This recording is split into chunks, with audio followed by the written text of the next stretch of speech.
Hi everyone and welcome to the P3 podcast. Super delighted today to bring a fantastic guy, not only a good friend of ours at Pro-Noctis, but also a fantastically qualified coach working at elite level and also a huge amount of experience regarding organizational development as well.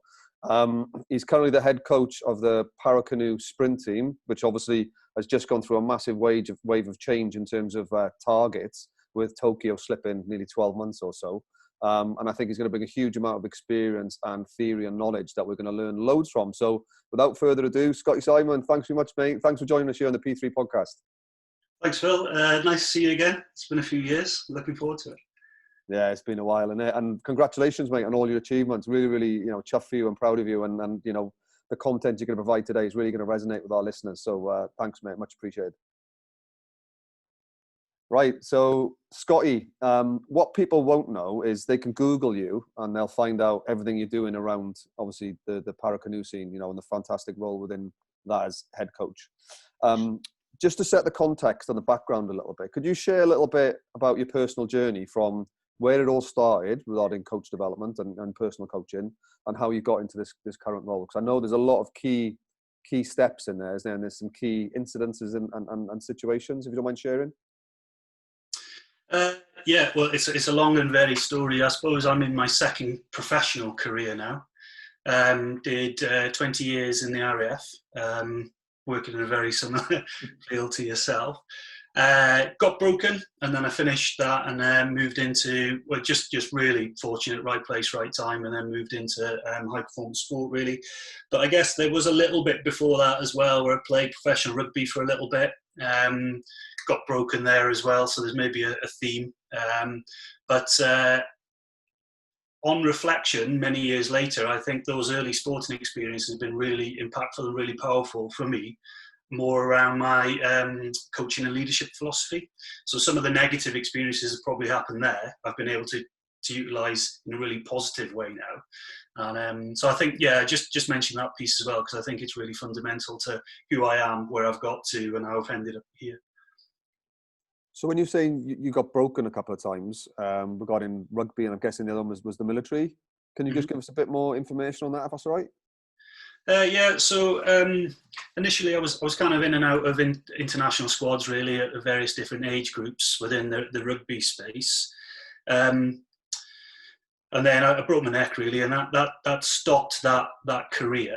But that opened another door in terms of the RAF and kind of what I did there, and then how that became another lifelong passion of just, well, if I can't do the activity anymore, I'm really enjoying kind of coaching it. And then I just ended up coaching, so I just ended up kind of in a different sphere there, really. So that was really important. And then I think as I developed as a coach and then sought out more knowledge within a particular area, I just started reading about things like Carol Dweck and Decky and Ryan, who, were talking about growth mindsets and how important the environment you create is.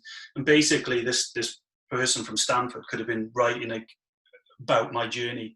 So it really resonated, it really connected. And then again, like I'm saying, that the things that didn't work for me there, I've been able to then create the environment subsequently that have really helped me. So I think that's been really key to shaping my philosophy. And then probably, as you know, then into that second career in the RAF, was working at quite a high level in some very consequential environments. And I guess the short story is I basically fell off a mountain, bit of a neck injury again, shoulder, but the thing that really kind of set me back was a head injury, really, that's got a traumatic brain injury, and then that kind of like led to the door and exiting the RAF, which then opened another one within performance sport. What jumps out at me straight away, Scotty, is it seems, correct me if I'm wrong, that whenever you sort of come up against adversity, you saw as an opportunity to progress and improve. And I think, just look at your big picture career. That's what's happened, hasn't it, in terms of the level you're operating at now? Yeah, and maybe I don't necessarily see it ever as a barrier.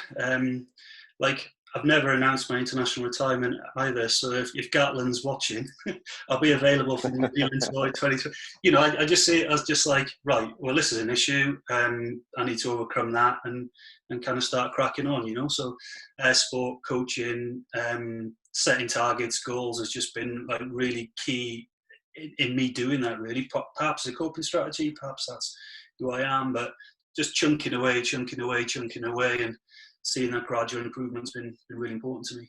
Is that something you do consciously? Because obviously, I think when we're consciously coaching, we're looking to sit down and set those, clarity around goals, purpose, where we're going, what the journey is. But we don't always apply it to self. I mean, is this something you work hard at yourself, or is it just naturally? Yeah, I think it is. So during my career in the RAF, I think I did that on a professional level.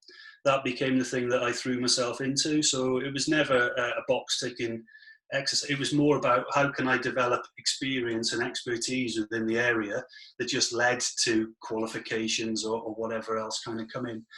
And I guess since I've left, that's become really, really key. So you get some support when you're injured, and then as soon as you leave, that support's taken away. So something that happened after I left was the Invictus Games pathway kind of came on, really. And that was something that I kind of grabbed at. And I just ended up going into powerlifting within that. And that's really helped me in terms of giving myself structure, targets, goals on a daily basis. So use the Invictus pathway. That was unbelievably life-changingly inspirational. And then since then, I've kind of carried on that journey on a personal level through sport. Which I think as well helps my coaching and my leadership. But I now lift internationally for Great Britain powerlifting as well. Yeah, and I do see, and I do follow you on Instagram that you're really active there in terms of not just showing your workouts, but also trying to inspire the next generation as well in terms of what you can do.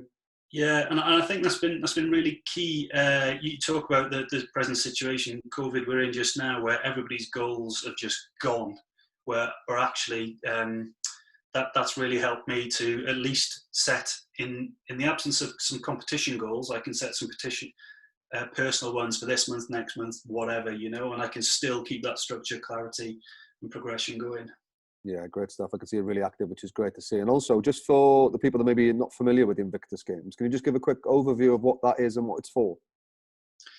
Yeah, so Invictus Games is it started by Prince Harry as a sports recovery pathway. So it's for any person that gets injured within the military, really, on active service. So for me, that was within the training environment. And that can be difficult because probably at the back end of the Afghanistan campaigns, and then you're seeing double, triple amputees, and you're thinking, I'm a bit of a fraud here, and especially with something like a head injury, which it was a big stigma in the last few years of the RAF, where I kind of looked the same, but I absolutely wasn't.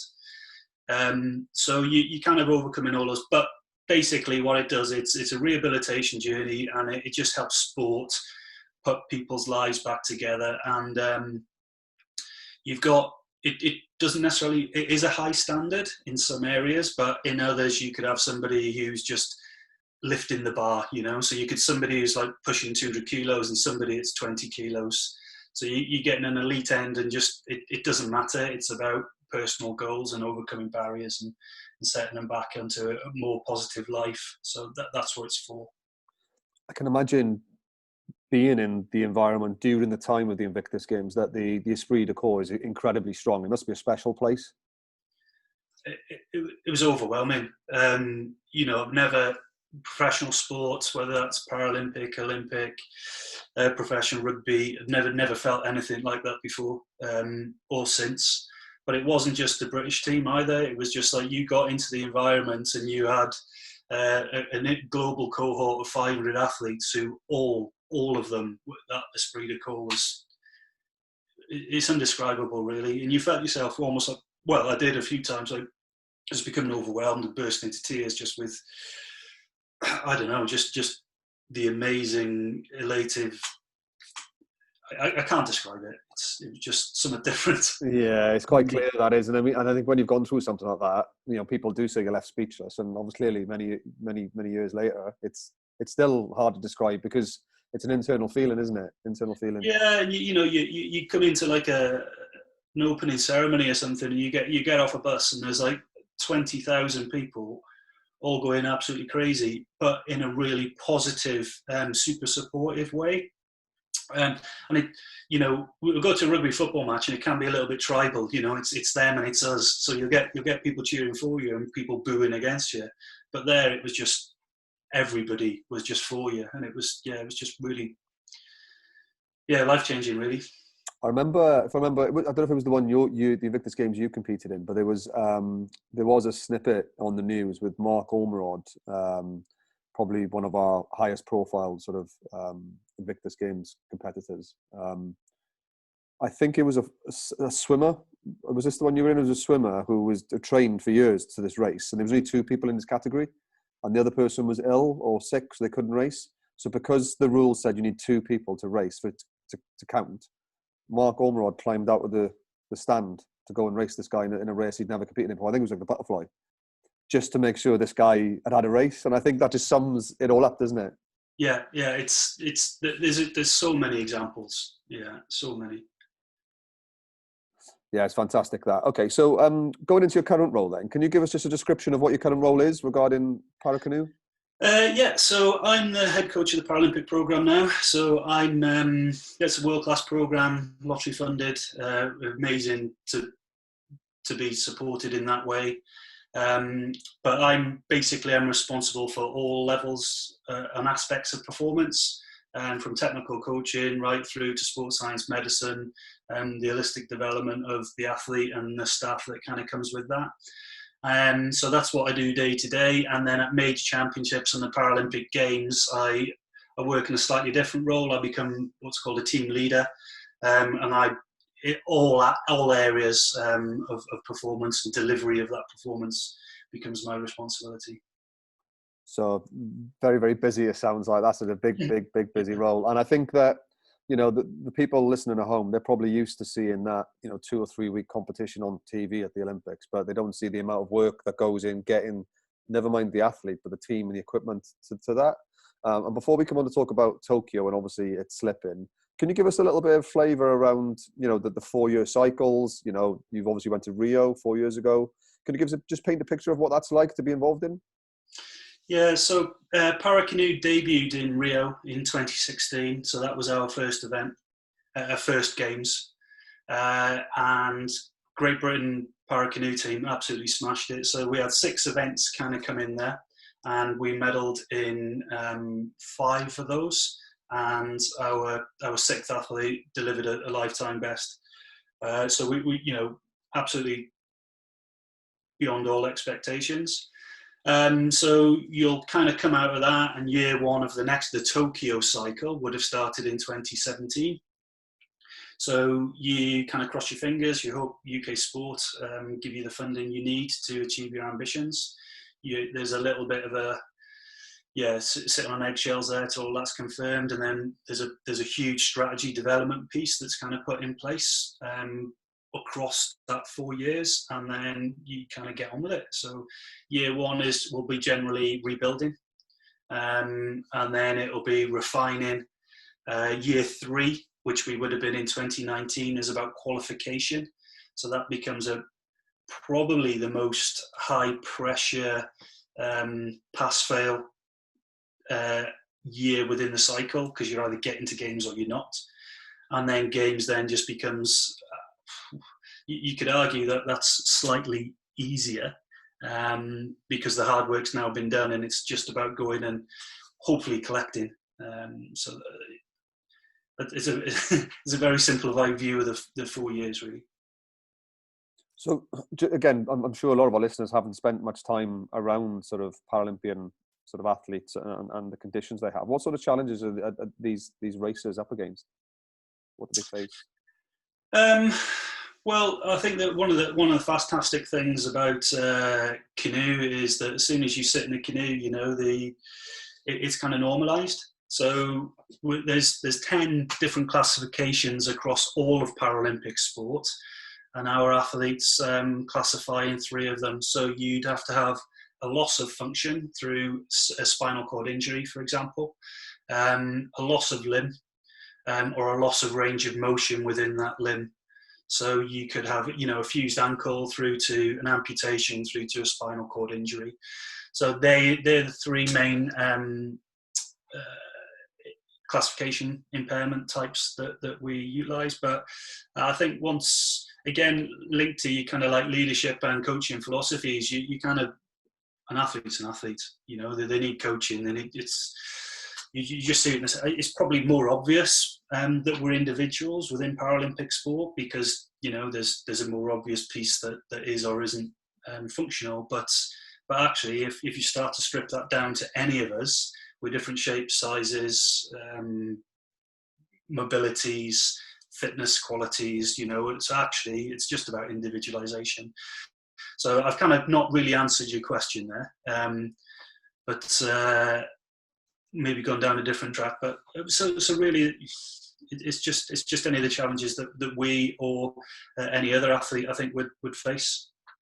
Yeah, no, I completely get where you're coming from there. I mean, I remember having a conversation with Dave Weir, one of our most successful Paralympians of all time, and he said he doesn't think he'll see it in his lifetime, but I want to drop at the Paralympian title. We're all Olympians.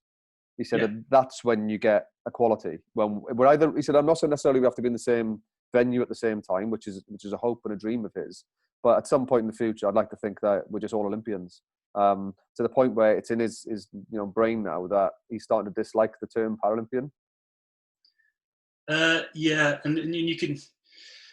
So with the term Paralympian, it's like a social reference. So the reference, we've put that there. It's on disability. It's on the para bit, not Olympian, and that's something that I'm very mindful within my language. I'll just talk about athletes, because it's the person first reference rather than a disability. No, great. That's a great point, and I think at some point we will get there. I certainly hope so. That's for sure.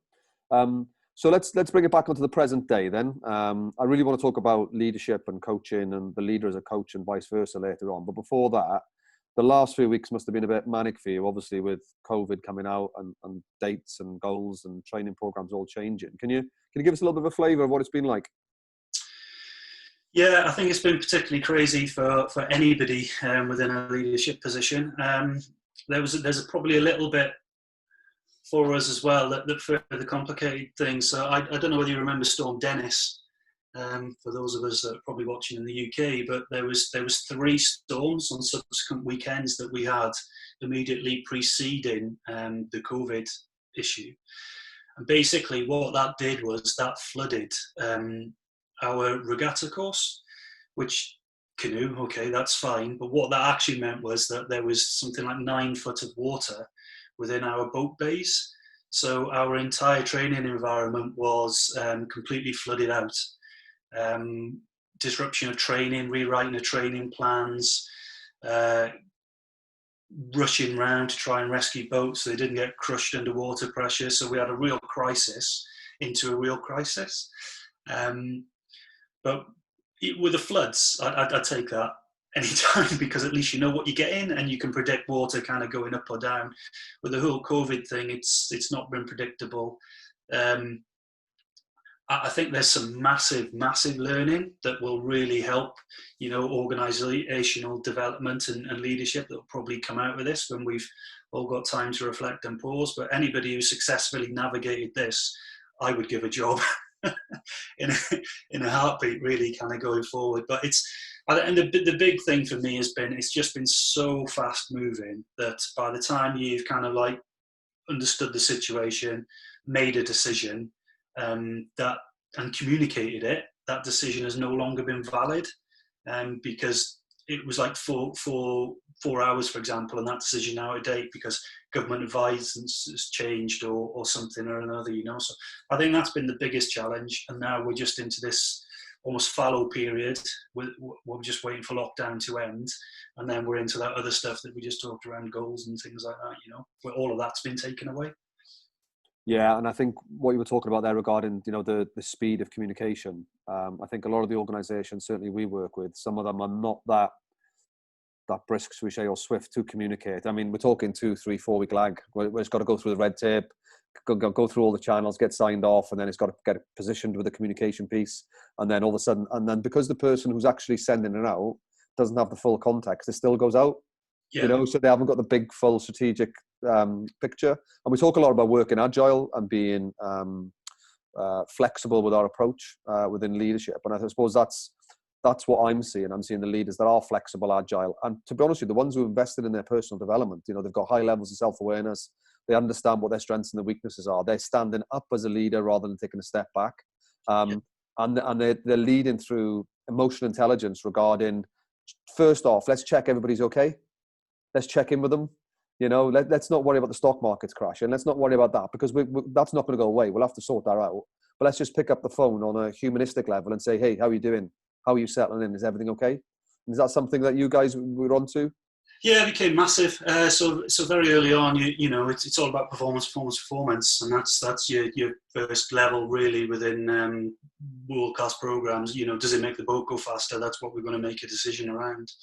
But it quickly became, well, actually, this is about the person, and the performance decision here is the health of our athletes. So it's about putting the person first, because performance will and what we're about and be improved long term because of that anyway. Whereas if we put performance and force them out to go and train into gyms or environments that they could pick up the infection, then ultimately that was going to lead to lesser performances, because they're going to be ill, injured, or whatever else. So it became pretty easy once you'd kind of made that decision. And then I think there's some stuff there around how well you use and empower your team as well to make those decisions, and people who are better connected to the core face, to the reality of that fast moving situation, trust in and empower them. Just make the call, and then you kind of back them people. And I think the other thing that I've learned really is just being really honest and just going, I don't have the answers here. Do you know what? Nobody does. We're working it out. We will make mistakes, but as soon as we do and we recognise that, we'll amend it and try and make an improvement. So just come with us on this journey, because we ain't got the answers. I think that's been really important.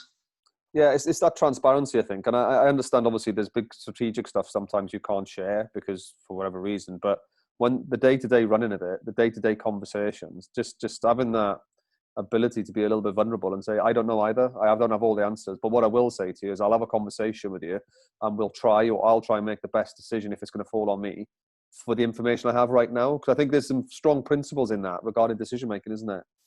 Yeah, I think so. And then you're going to get people, and then you're going to get outliers in terms of what you want to do, So I think as soon as I could, it'd be like, right, here's a decision, bang, it's enacted. As soon as I managed to get like 5 minutes where I could then kind of go, okay, so let me just explain to you why that decision was made, and then the factors that this involved. So they might not still like the decision, but at least they can understand it and then kind of buy into it. So I think that's been really important as well, when you've had something that's really contentious, like you must cease training and you must look after your own health. Well, to some of those athletes, that's no, because Tokyo was still on the table at that point, and that's something that they really didn't want to hear. So I think that's been really important as well. So you can just unpack everything as soon as you've had time as well, in terms of how you've made those decisions. Yeah, and we're starting to get into that field of decision making now, aren't we? Just naturally through the conversation. I know it's an area that you've done a lot of research, a lot of development, and I think you've wrote some papers on. What's been your themes and approaches and findings regarding decision making? Well, I think there's been a few really. So there's probably some academic stuff, and then there's actually, what does this mean, and then how do I use it? So a lot of that stuff has maybe been more of a leadership, team development, personal development context. So we can kind of go down either one of those really. But I guess the stuff that I'm probably the easiest way to start with, I'm in what we call a professional doctorate. So it's basically a PhD, but it should be at more of an applied level.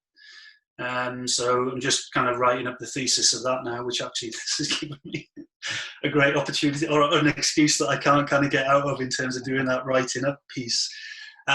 So it's specifically around observation really, and as a coach, what are we looking at and what are we responding to, in terms of the performance, because clearly we need to give feedback to the athlete, to the person or whatever, about improving their performance.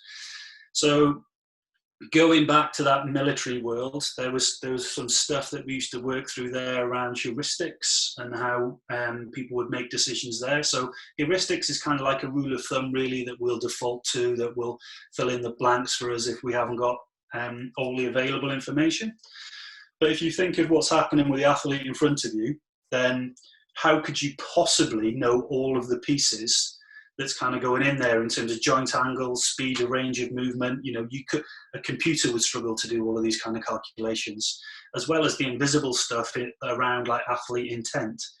So actually, when you're observing your athlete, what is it that you're observing? And what we found within the first kind of paper I wrote, really, that heuristics do work within that environment for us to kind of default to in terms of rules of thumb. But the heuristics and biases community just see heuristics as sources of error, whereas actually what we found, or what I was suggesting, is that within an adventure sport context, for example, heuristics can work to speed up the observation and get you to more of an optimal solution so that you could mitigate a safety area or work on a particular area of technique that the person needed. So we did some work around that, really, and then as that evolved, it turned into well, let me just rewind. The heuristics are built really on our experiences. So what is it that drives those experiences that then forms the technical templates and mental models that we're observing for, that those biases are kind of created on? So just kind of wanted to do a little bit more really around how does the coach observe if those models no longer stand true. So if you move into Paralympic sport, for example, and all of your experiences and knowledge are based on an able-bodied model, 2 arms, 2 legs, fully functional, to use that term, and then suddenly you've got an athlete with no legs or 1 leg or whatever, how do you then create this mental model that you're now working off? Where your old one kind of now can't stand true. And we kind of went through some stuff through there, and that's pretty much led us through to how we then develop these models, and then how we create shared mental models within our team.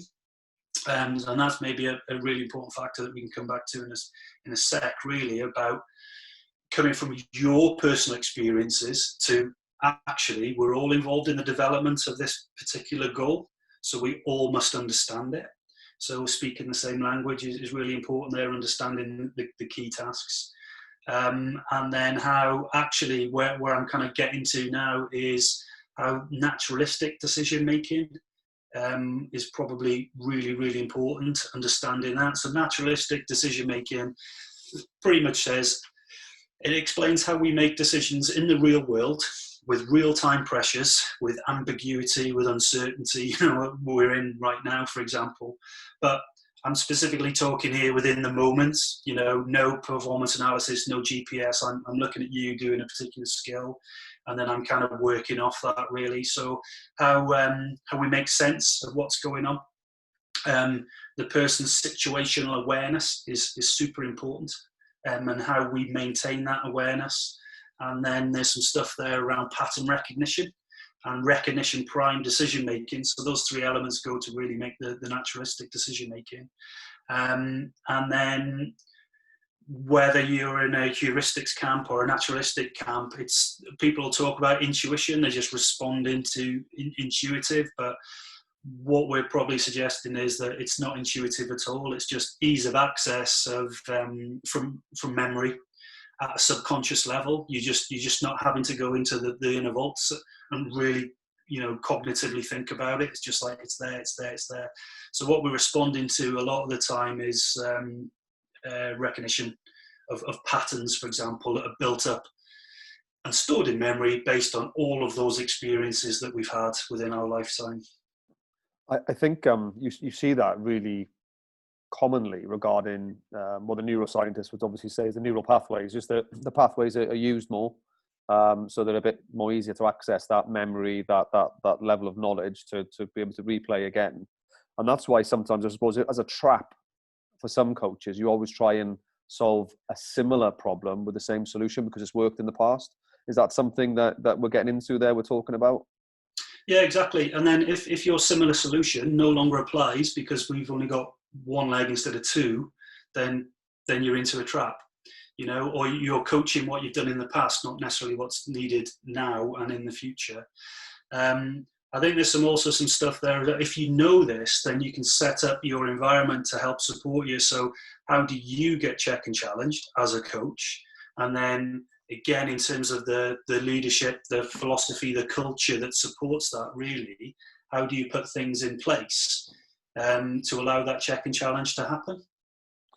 Yeah, and we see this regularly within organizations that are trying to build like a coaching culture, but it's not fluid, it's not joined up, it's not connected. It's just, right, we'll get 10 or 12 people across the organization as coaches. So they're going to be business performance coaches within the business context, but that's it. Now you're coaches, that's it.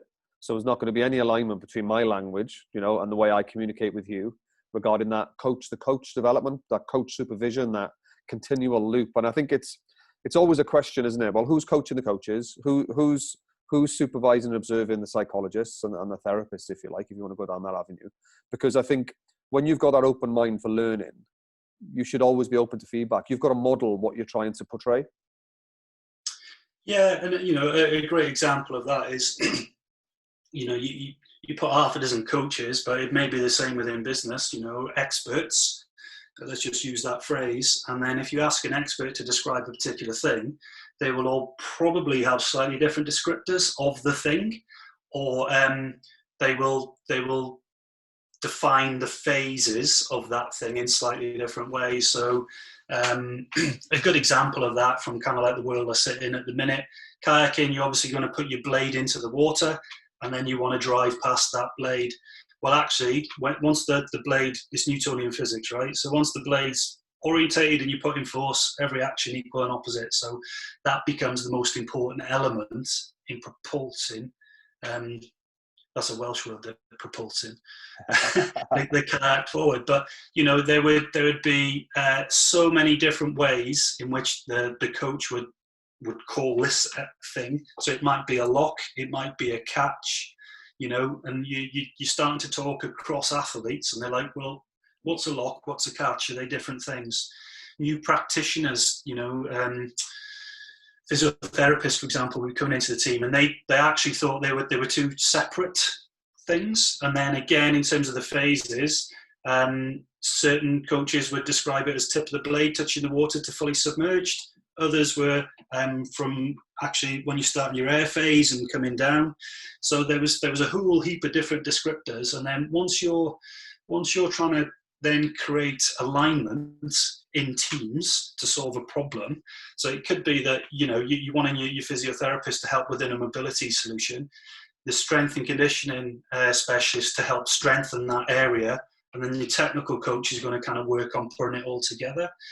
But if we've all got different descriptors, then the task that we're all working to solve becomes different. It drives a siloed mentality. So we need to kind of break that really in terms of the language, the descriptors, the shared goals that we're all trying to, and then understanding all of our expertise in putting this back together as well. There's no hierarchy in doing it. It's almost like a Venn model, whereas maybe a bubble will merge in importance or kind of like die down a little bit. But that's kind of where we've ended up going to and how we're using some of this research at the coalface.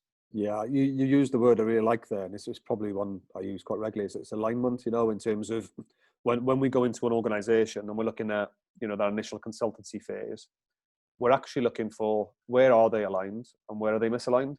So it might well be a process, it may be language, it may be, the clarity on the goal or the process, and if that's not aligned, it doesn't matter what training or education we do, because that's where the rubber hits the road. Then once we've got them aligned, can we develop them, to achieve that task? And then we could start measuring performance. And I think what happens sometimes is they start measuring performance before checking alignment.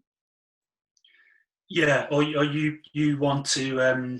you want to evidence your effectiveness within your particular sphere, whereas it's like the sum of the whole, and somebody will start running off because they know what they can do, and but actually it's about putting it all back and fundamentally us all agreeing on how we're going to solve the problem, the language you're going to use to communicate around it, and then how we're going to kind of measure that progression.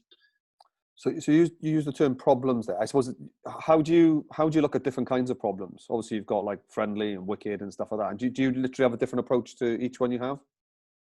Can you explain that a little bit more? So there's different definitions of problems, isn't there? Some are friendly, so they're on your side. They're a good problem to have, and some are quite wicked. So short term, they're quite a bit of a barrier to overcome, and then sometimes we can explode them to be bigger problems than they actually are, and they might well be.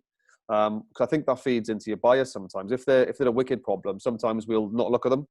We'll want to shy away from them. But more often than not, they're not as bad as they seem. Is that something you come across? Yeah, there's some of that stuff as well. So there's wicked, there's messy, isn't there? There's a few little things like that. So I guess what I don't necessarily have, I don't have a set sequence, but it's utilising expertise within the team. That'll be my number one go-to. So I think if we're suggesting that all peoples are individuals, so therefore there's going to be individual solutions, and probably all problems are going to be individual solutions to those problems as well. So I guess what I've got a range of tools, but I don't have a set approach, because for me that will drive the bias in how I'm trying to solve the problem, and all problems will become a nail.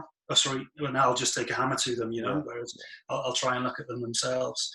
So I guess one of the ways in which we do that, coming back to the leadership philosophy we employ within the team, or I try and employ, it's very transformational.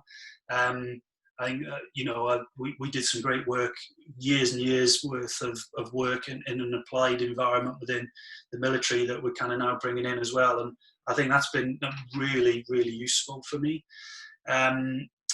But the one thing that we do is I'll try and create an absolutely flat hierarchy. And sure, I've got some accountabilities and responsibilities because of my role, but that doesn't make me any better or worse than anybody else, from the newest person to the saltiest sea dog. But we've all coming back to that expertise. I want that expertise to emerge, and I want the people to be empowered. They're responsible and accountable for speaking up and kind of going, do you know what? I see the solution this way, or here's some experience, and I'm going to upskill the team within that. That becomes really, really important. And the fact that we can all recognise and listen to that as well.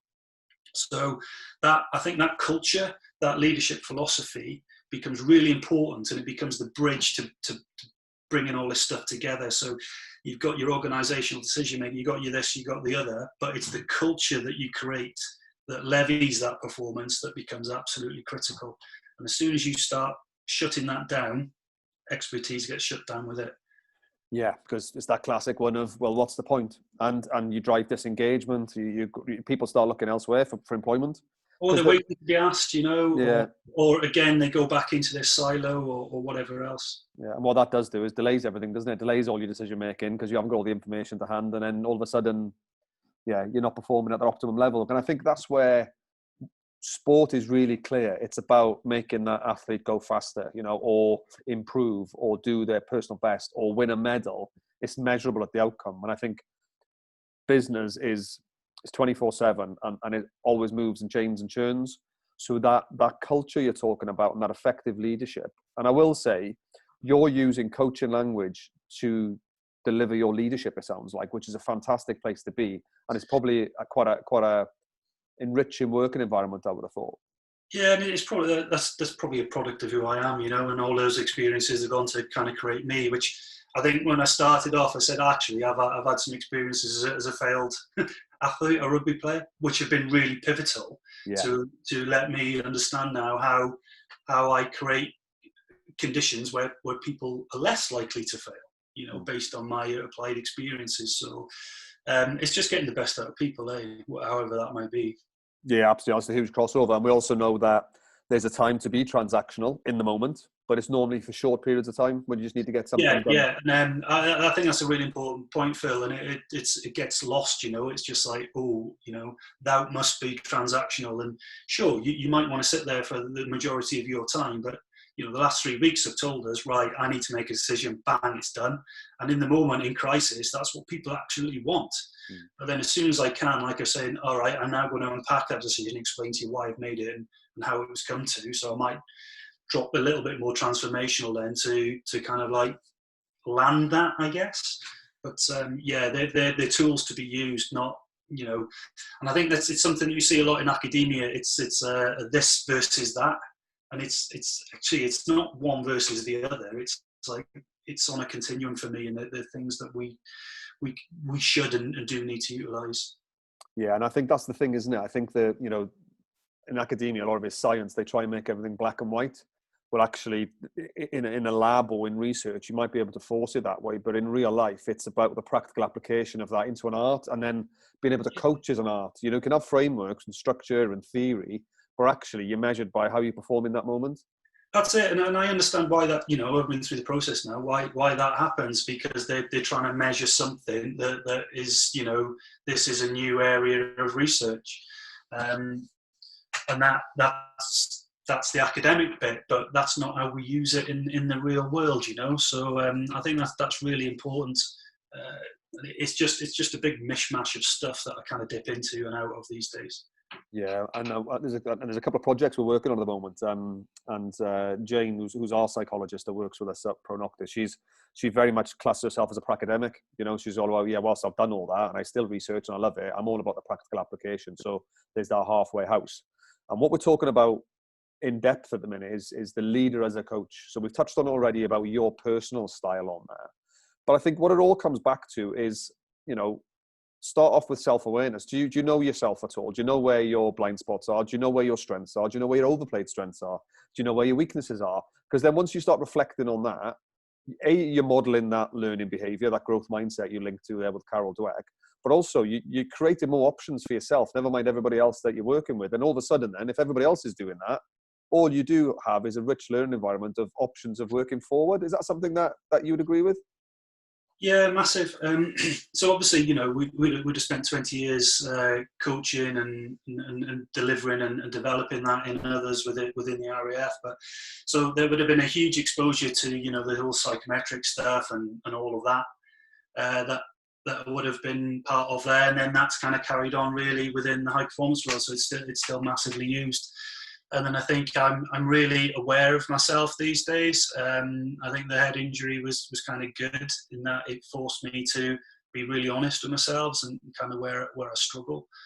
And you know, for a long time, I was trying to think, well, you know, I'm over this now, but I'm still not. I've got lots of areas that it still does affect me on a daily basis, and I just have to be honest with that and kind of. But I've learned ways in which to cope with it. But one of the other things that I've done is I've been really honest with my team. And I've said, you know, this is what it looks like when I'm performing really well. This is what it looks like when I doesn't. And this is how I need the support and need the challenge to say, right, come on,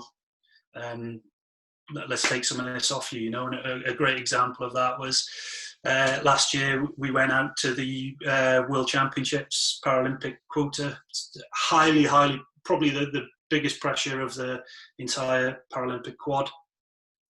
That competition was an absolute breeze. The team knew what they were absolutely doing. They were empowered. They did it to a better standard I could do. I was just there kind of facilitating them. We got on a plane and went out to Tokyo to the test event, and I really struggled out there. I struggled with jet lag, the entire fatigue of coming through a major tournament. There was a lot of uncertainty over there as well, and how it kind of then really affected me. And I've gone from probably the best experience of delivering performance within the environment to probably the worst. And I thought it was really important that when I came back, I shared that with the team and kind of went, I really struggled. And I think they really valued that as well, because they could probably see it.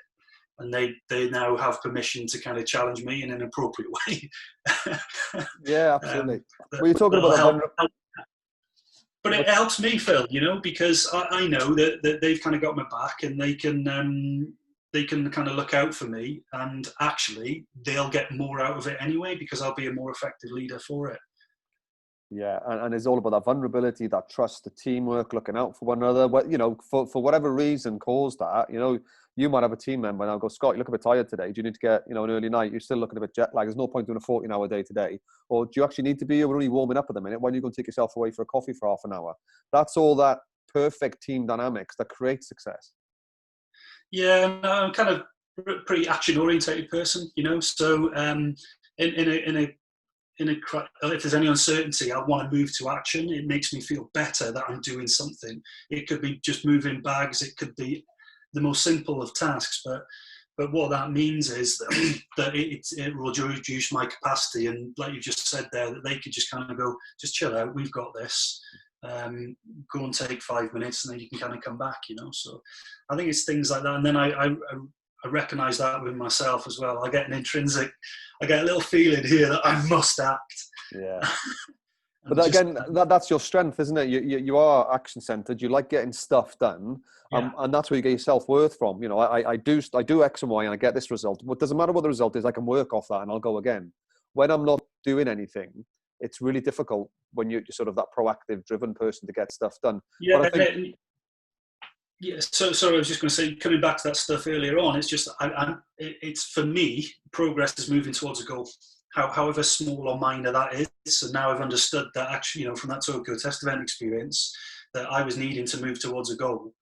And actually, it was probably ineffective, and it could have been so much more better utilised. Yeah, we talk quite a lot about managing your energy levels before you need to.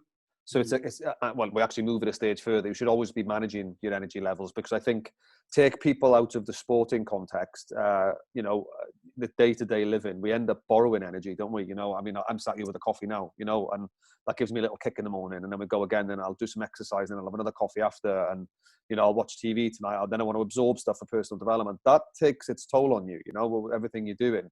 And I think it gets to a point where for you to be on top of your game, you've got to go from progressing towards being on top of your game to recharge. And that's the only two boxes you should really be spending your time in. Whereas sometimes I think you can put yourself into a position where you're just on the edge all the time, where, am I gonna burn out you, or am I gonna get the benefits from it, from the performance gains, and that's coaching and performing. And what we do know is when you push yourself too far into that burnout zone, it's a long way back out to recover, to get back to the top of your game. So that proactive position, and we use it, and we have the conversations of going, well, just go and recharge for the day. I don't want to hear from you. Let's not speak to each other. Let's just switch off. Let's recover. Do whatever. Because for some people, recharge might be being active, but in a different context, and that's how they recharge. That's something you think about, or the language you use? Yeah, and it's really interesting, actually, just the constraints that's upon us within this situation we're in now, where it's all remote, and I'm spending some time at home for the first time in I don't know how many years, which is absolutely lovely. But the other thing that it means is because it's virtual, it's almost like 24 hours a day, and it's your phone's nonstop. You spend hours talking to a laptop, and it's very hard to kind of switch off as well. So I think it's really important you're at home, but you're not. It's almost back to presence. Yeah. And I think that's something I'm learning, just how to manage my energy through this particular crisis, is that just getting away from this thing is really important, Yeah, and again, that's conversation certainly we had. We were really sort of a big chuck up to Nath as well, who I know our senior consultant, where we were quickly into support mode for our clients, because they were feeling it, especially the ones based in London, where they've now flipped from this 5-6 day a week in the office to now working from home. Within a week, we had calls with them, and it was like, right, you've got to manage your energy levels now. Start thinking like that. Start making sure that, whatever your working day is, empowering them. If you work, 7 a.m. till 3, and then you go offline, and then you sort the kids out, and then you come back on 8 till 10, we'll only book calls and meetings in from then. Don't be afraid to decline things. Don't be afraid to leave your phone in another room, put it on silent and face down, or turn it off silent in case it's an emergency call, whatever. But leave it. It doesn't have to live with you all the time, because it comes overpowering and overbearing, doesn't it? Yeah, you talked about checking in at the start of meetings, but but people misrepresent that as well, and it's almost like, it's a justification or a validation of what I've been doing, and look how busy. It's just like, well, that's not what I'm asking. I'm asking, how are you? What support do you need? And kind of, is everything okay? So it's I think it's trying to cut through that, so you don't end up with like a 40-minute intro to a meeting where people are just justifying their worth. And it's just like, I trust you, just chill out. Yeah, you haven't got to do that. And I think what's going to change potentially going to the future now is organisations that weren't willing to give their staff permission to work from home, and that's just lack of trust. And it normally says more about the leader than the individual. I think they're realizing that things are still getting done, jobs are getting done. But rather than measuring busyness, i.e., I could sit at my desk 8 till 8 all day long and not be productive. Two different things. If you're measuring busyness or measuring productivity, it's two different things, isn't it? And we know that from a sports perspective, where you could spend 12 hours a day in a canoe. Great, go on and go and paddle around the lake. But you wouldn't dream of subscribing that to somebody who's trying to get into the Olympics, would you? No, and I know if I'm back at the high performance centre, I'll be there 12 hours a day. So I commute down to work, so I'm on site. That's something I choose to do. But for 11 hours 45 minutes of those 12 hours, all I'm doing really is having conversations with people. But in terms of tangible productivity, that I haven't written this or done that or booked the whatever, but it's those conversations, it's back to those sense making, it's the checking in, it's the support, and it's the developing. So I think that's really important as well, that I could be on site, but it's what you're measuring in terms of productivity, long-term, short-term development or whatever. But very often we've got to have this piece of A4 because that says that we've been productive for that day. But yeah. And that's where I think it goes back all the way around to where we started regarding decision making, isn't it? So you're making a decision of where you spend your time, whether it's having those conversations, engaging your staff, checking they're okay, checking for understanding, learning what's going on with them, versus that black and white list of productivity. So we've got back to your shared mental models, just ensuring that we've all got clarity on that, because again, that sense making becomes very important. You're taking this information, you're turning that into knowledge, and then we need to move that knowledge now into this context, and that requires a little bit of wisdom. If you're looking at that stuff that Rowley's put in there, so I think that's really important as well. How you're helping people conceptualize and turn these concepts into some representation, and then from that representation, off we go. Yeah, definitely. And I'm just conscious of time, Scott. Time's absolutely flying along here. And I know we could talk for another few hours, no doubt, before we start getting into the banter and the stories of the past and all that. But I think there's loads of good stuff in there, that people can go and research. And I'll put some links wherever they find this podcast later on. But from me, Scott, I want to cut it off there before we go into another avenue. Thanks so much for your time, mate. It's really enlightening. It's insightful. And to be honest with you, your personal story is inspiring as well. So thanks so much for sharing that with us. It's been a pleasure, Phil. Really enjoyed it. Thanks so much. And all the best with your adaptation moving forward of whenever Tokyo is going to take place. I'm sure it will do. Whenever. Thanks, mate. Take care, and I'll speak to you soon. Bye-bye all.